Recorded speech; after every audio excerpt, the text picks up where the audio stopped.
Assalamualaikum warahmatullahi wabarakatuh, Pak Rehan. Waalaikumsalam warahmatullahi wabarakatuh. Ya Bu Naning, Bagaimana kabarnya, Pak? Sehat? alhamdulillah sehat Bu. Oke, semoga kita selalu dalam kondisi sehat walafiat, nggih, Pak. Ya, Begini, Pak, mohon maaf sebelumnya. Tujuan saya itu ingin mewawancarai Bapak Rehan sebagai KS. Di sini saya ingin tahu, Pak, apa nggih acara wawancara saya ini untuk melaksanakan tugas saya sebagai CGP, yaitu tentang pengambilan keputusan berbasis nilai-nilai kebajikan sebagai pemimpin, Pak. oh iya, monggo monggo Bu. Oke. Ini Pak yang ingin saya tanyakan. Yang pertama ini Pak, selama ini bagaimana Pak Rehan itu dapat mengidentifikasi kasus-kasus yang merupakan dilema etika atau bujukan moral, Pak? Biasanya saya melakukan musyawarah Bu.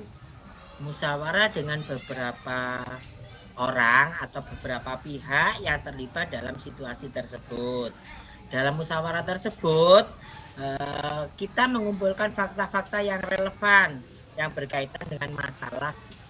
Setelah dilakukan pertimbangan, mengumpulkan fakta itu, baru kita kemudian mengambil sebuah keputusan. Nah, pengambilan keputusannya itu diperlukan cara berpikir yang jernih agar dapat mengambil keputusan yang tepat dan bermanfaat bagi kita semua. Jadi tidak ada kelompok atau orang atau beberapa pihak yang dirugikan, Bu. Oh, Gitu. nggih, Pak. Jadi Bapak itu dalam pengambilan keputusan masih memperhatikan lingkungan sekitar, nggih, Pak, tidak serta-merta memutuskan Iya, sesuatu, nggih, Pak. Nggih, iya sangat betul. sangat inspiratif, Pak Rihan. Terus ini lagi, Pak, selama ini ketika Bapak itu mempunyai sebuah permasalahan, nggih, bagaimana Bapak itu mengambil keputusan di sekolah? Terutama untuk kasus-kasus yang dimana ada dua kepentingan, Pak, yang sama-sama benar atau yang sama-sama mengandung nilai kebajikan. Menurut Bapak bagaimana, Pak?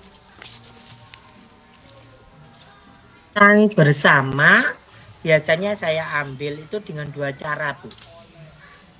Cara yang pertama yaitu dengan cara musyawarah bersama untuk mencapai kata mufakat. Nah, yang kedua, pengambilan atau pemungutan suara terbanyak atau voting, Bu. Pemungutan suara terbanyak ini saya lakukan jika musyawarah yang telah dilaksanakan itu tidak mencapai kata mufakat, sehingga sesuatu keputusan bersama itu kan milik bersama, jadi perlu kesepakatan bersama. Jika tidak ditemui kata mufakat dalam musyawarah, maka perlu dilakukan pemungutan suara atau voting, gitu Bu. Oh gitu nggih Pak. Jadi ketika musyawarah sudah buntu nggih Pak, tidak menemukan nilai akhir, maka diadakan voting Iya, itu dalam pengambilan keputusan. Ini Pak. betul. Apakah selama ini ada hal-hal, maksudnya itu langkah-langkah apa yang Bapak lakukan selama ini dalam menyelesaikan permasalahan yang ada itu Pak, dalam menyelesaikan kasus-kasus yang ada? Biasanya saya melakukan identifikasi dulu, Bu. Sebelum mengambil keputusan kita identifikasi dulu, baru mengumpulkan segala informasi yang cocok, yang relevan, sesuai fakta, baru mencari solusi dengan berbagai kemungkinan yang akan terjadi, mempertimbangkan bukti-bukti yang mendukung dan tidak mendukung, terus memilih solusi yang paling tepat yang perlu dilakukan, baru mengambil tindakan.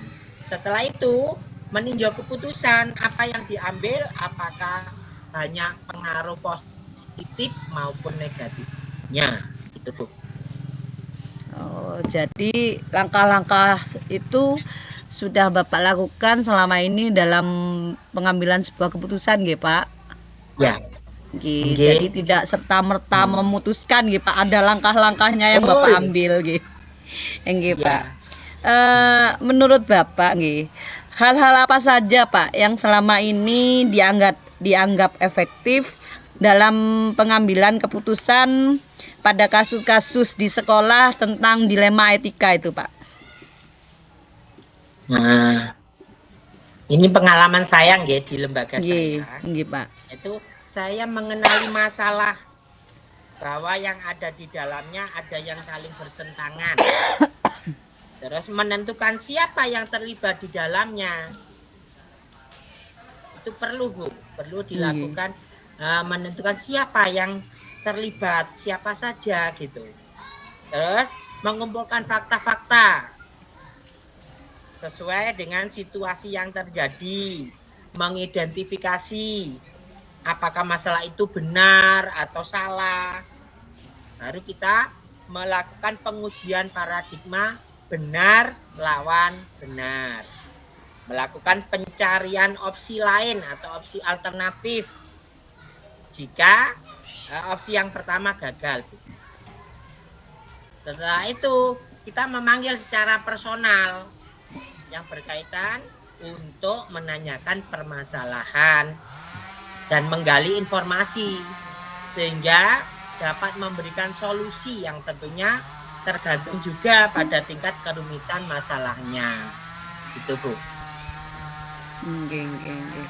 Jadi Bapak itu ketika mendengar ada sebuah kasus tidak langsung memberi hukuman terhadap si pembuat kasus nggih, Pak. Jadi masih menggali dulu seberapa kasusnya, seberapa parah, terus siapa saja yang ada dalam kasus tersebut. Menurut Bapak, kira-kira hal-hal apa saja yang selama ini merupakan tantangan buat Bapak sebagai seorang kepala sekolah atau pemimpin G dalam mengambil keputusan pada kasus-kasus dilema etika itu, Pak? Sebagai pemimpin itu harus punya sikap adil ya. Sikap adil dan welas asih itu, Bu. Jadi jika kita punya sifat adil dan welas asih atas perlakuan yang sama kepada setiap orang, setiap anggota, adanya perbedaan pendapat tentang sebuah keputusan, perbedaan latar belakang pemikiran, dan juga pemahaman seseorang kan berbeda-beda. Sehingga Pak, betul. Harus berusaha melawan kelompok besar. Jadi saling menghargai itu kuncinya, Bu. Nggih, Pak. Kuncinya inti dari semuanya saling menghargai, nggih, Pak. Nggih. Apakah Bapak memiliki jadwal tertentu, Pak, dalam sebuah penyelesaian kasus dilema etika ini? Apakah apakah Bapak itu langsung menyelesaikan di tempat atau memiliki sebuah jadwal untuk menyelesaikan masalah itu? Bentuk atau prosedur seperti apa yang Bapak jalankan? Untuk jadwal sebenarnya sudah ada aturan ya yang ditentukan, namun tidak menutup kemungkinan jika ada pertimbangan dari sisi lainnya. Memerlukan adanya pemikiran yang jernih serta argumentasi yang kuat dalam menanggapi setiap masalah. Nah, biasanya saya itu dalam penyelesaian masalah itu secara langsung di tempat dengan mencatat di buku pembinaan seperti itu, Bu, dan ditandatangani oleh yang bersangkutan dengan permasalahannya. Jadi yang saya lakukan itu biasanya saya menyelesaikan secara langsung di lokasi tersebut.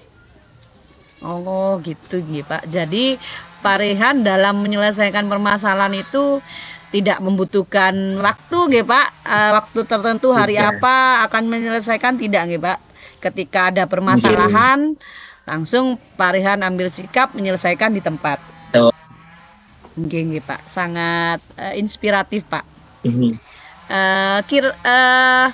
Menurut Pak Rehan, adakah seseorang atau faktor apa saja yang selama ini mempermudah atau membantu Bapak dalam pengambilan keputusan dalam kasus-kasus dilema etika ini, Pak? Sebagai pimpinan, sebagai kepala sekolah, saya biasanya selalu berkoordinasi gitu, dengan rekan guru, dengan wali murid, komite sekolah, maupun pengurus paguyuban, sehingga kita curhat gitu Bu. Setiap ada masalah, kita koordinasi, kita bahas bersama. Tuh. Oke Pak. Jadi koordinasi dengan seluruh elemen sekolah nggih Pak. Iya. Karena kita tanpa elemen sekolah kita bukan apa-apa nggih Pak. Iya, betul. Nggih Pak. Menurut Pak Rehan nggih Pak, ini yang terakhir nggih Pak. Mohon maaf nggih Pak. Dari semua hal yang telah disampaikan tadi, menurut Bapak, pembelajaran apa yang dapat Bapak petik dari pengalaman Bapak dalam mengambil sebuah keputusan dilema etika ini, Pak?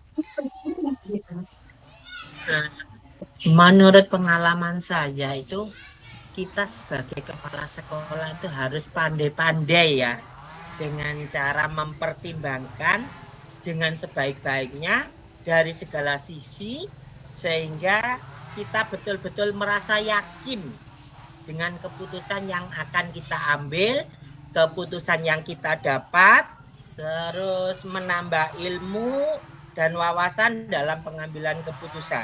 Dari mengambil keputusan berdasarkan nilai-nilai kebajikan universal dengan pertimbangan yang sudah baik dan benar, maka keputusan yang kita ambil itu akan berdampak bagi semua orang, bagi lembaga sekolah, bagi wali murid, bagi terutama yang berdampak bagi peserta didik kita, Bu Naning. Nggih, Pak. Sangat luar biasa pemaparan dari Pak Rehan tentang pengambilan keputusan yang berbasis nilai-nilai kebajikan sebagai pemimpin, Pak. Saya salut Pak Rehan bisa sebagai pemimpin yang bisa saya buat inspirasi bagi saya jika suatu saat nanti saya menjadi seorang pemimpin dalam sebuah pembelajaran gitu Pak. Pak Rehan, saya ucapkan terima kasih. Mohon maaf telah mengganggu waktu Pak Rehan. Semoga Pak Rehan selalu dalam kondisi sehat walafiat, terus semangat, terus berjuang demi pendidikan anak bangsa kita. Matur nuwun Pak Rehan. Assalamualaikum warahmatullahi wabarakatuh. Waalaikumsalam warahmatullahi wabarakatuh.